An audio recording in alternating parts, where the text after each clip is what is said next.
Obviously, the circumstances that bring the United States into Afghanistan are quite different.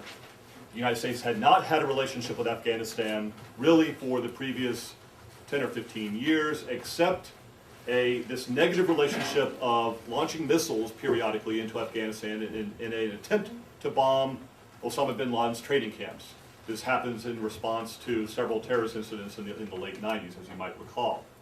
So when the 9/11 attacks occur, there's no plan, there's no framework available, either within the military or within the political headquarters of the U.S. government, to respond in Afghanistan.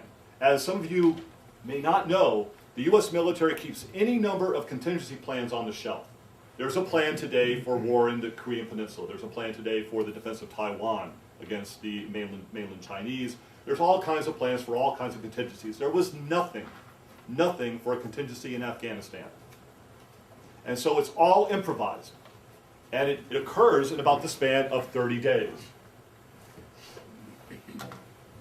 The first U.S. forces are on the ground in Afghanistan by the middle of October. That's pretty quick. But to get them there, they had to, as I said, improvise, to innovate. And they had to really figure out what they wanted to achieve. If you look at the campaign plans, and that's something that I have to do as part of my job, they are going to Afghanistan after 9/11 to destroy Al-Qaeda, to topple the Taliban, and to put something in the place of the Taliban, some type of government that will prevent the emergence of new terrorist groups with an international reach. And then they're getting out. So the idea was go in, get rid of the Taliban and Al-Qaeda, put something else in, and do a little bit of humanitarian assistance where that's necessary, and then get out. You might recall, those of you who were around for the presidential elections of 2000, the Bush administration, President Bush, he campaigned partly on a policy of no more nation building, no more Bosnias and Kosovos, because they didn't believe, Mr. Bush and his people didn't believe that that was the proper use of the U.S. military force. It was expensive, it was a mire for U.S. forces, so you don't want to do that anymore. That philosophy carried through after 9/11. You're going to go to this place, and by the way, you're going to go to Iraq, but you're just going to topple the present government, you're going to stand somebody else up, and then you're going to wave goodbye. That was the idea for the campaign in Afghanistan that begins in October of 2001. The last thing the U.S. wanted to become involved in is a long campaign of reconstruction and small-scale combat operations in which you're trying to take on guerrilla forces, sort of what they saw with the Soviet experience. And from the earliest days of planning the campaign, as I noted earlier, they have in mind the historical precedent of the Soviet campaign in Afghanistan. You see this in the documents, repeatedly. You have people like Rumsfeld saying, no occupation, no large-scale force, this is not nation building. So from the very beginning, the idea was to limit the number of American boots on the ground. If you talk to some of the American commanders on the ground, this really hurt them. It hindered them later on as the campaign developed. As it became clear that this was not going to be just a 6 months and in there, topple the Taliban, kill Al-Qaeda, and leave. It was going to be longer than that. When the U.S. commanders looked at the Soviet experience, what they took away was no big force. Big force leads to alienation of the population, leads to insurgency, leads to a morass for us.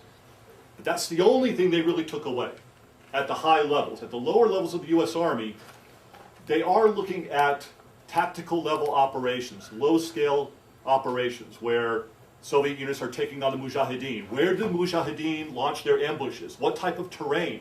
Because they expected that to happen again.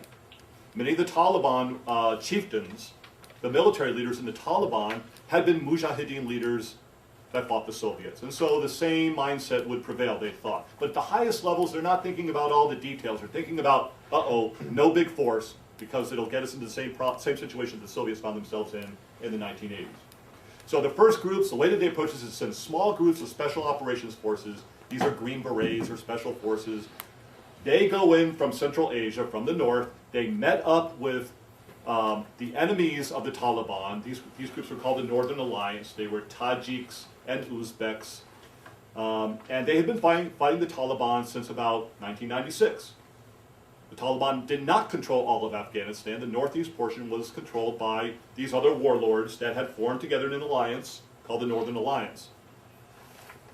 With them, the Special Operations Forces teams, 10 people, where these teams are 10 guys, right? They bring with them very important technology that allows them to guide, with a laser, bombs from coalition bombers circling the battlefield. So they empowered their domestic proxies, these Northern Alliance forces become American proxies, to fight the Taliban and Al-Qaeda forces. And yes, Al-Qaeda does have combat forces on the battlefield.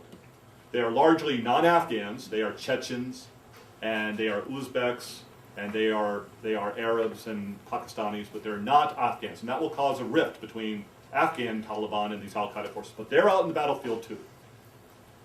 These small groups of special forces then take the fight to the Taliban forces, and by, as you can see the chronology, by November 2001, using the combination of air power and special forces, they're able to take Kabul. The Taliban doesn't put up a fight for the capital. About a month later, they take Kandahar, and I didn't put that on there. That was the home of the Taliban in Afghanistan, was the southern city of Kandahar. The fight then progresses to the south into the Tora Bora Mountains, where Al-Qaeda is holed up. Some of you might remember that.